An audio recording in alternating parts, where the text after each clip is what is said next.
Okay, here is the Wikipedia article on the Millennium Falcon, which is, of course, Han Solo's super cool spaceship from the Star Wars trilogy.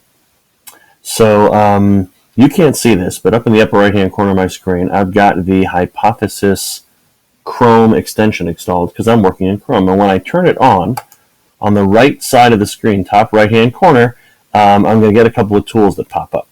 It's hard to see because of this watermark, but I've got a little arrow. When I click it, a sidebar opens up. And this is where the magic happens here in Hypothesis. So I'm going to close this for a second. I'm going to scroll down the article, and I'm going to say, this looks interesting. Here, visually, the Millennium Falcon was represented by several models. So I'm going to highlight that. Visually, the Millennium Falcon was represented by several models. And I get this little pop-up. Do I want to annotate it or just highlight it? So I'm going to say I want to annotate it. So now the sidebar pops open, and there I am because I'm logged into Hypothesis. I have an account.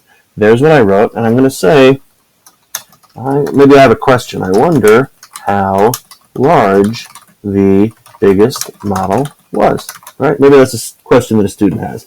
And I can either post it public or only for me. That's kind of the first level of how this tool works. I'm going to go ahead and post public, and you'll see that when I close the sidebar, there's my highlight, and over here it tells me that someone has made a comment. Show one annotation, and if I click it, it opens up. Someone can come along and reply to it if they want. They can share it with someone, or I, as the author, can delete it or edit it. So that's kind of level one of how we might create these annotations. But see up at the top here, where I have this thing that says public, I can create a group. So I click that button and I get a new window, and I'm going to create a group called EdTech30. And now that group is created. You'll see I am the only member, Mr. D, there I am, but this URL allows me to invite my students to join the group. When they do, and they visit this web page, and they change to EdTech30, now you'll see all the public comments are gone, and if I highlight something like this, 25 long tons, whatever that is, and I'm gonna annotate it, and I'm going to say, boy, that's a lot. So now the only people who can see this annotation are people who are members of the EdTech30 group. So it's a comment that lives on the internet, out on the web, but the only people who could see it are people who visit this web page using Hypothesis and are members of the group. Now, if you don't want to use the Hypothesis Chrome plugin, you can always visit the Hypothesis website and log in that way. I'm sorry about this. If you visit the Hypothesis website on their homepage, which wasn't loaded because I'm logged in, let me sign out.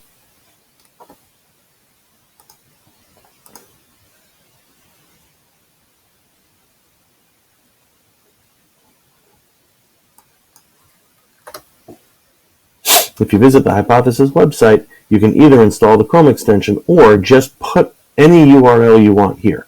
So if you type edtech30.org here and click annotate, then you'll be taken to the website, look up here, via Hypothesis to that web page.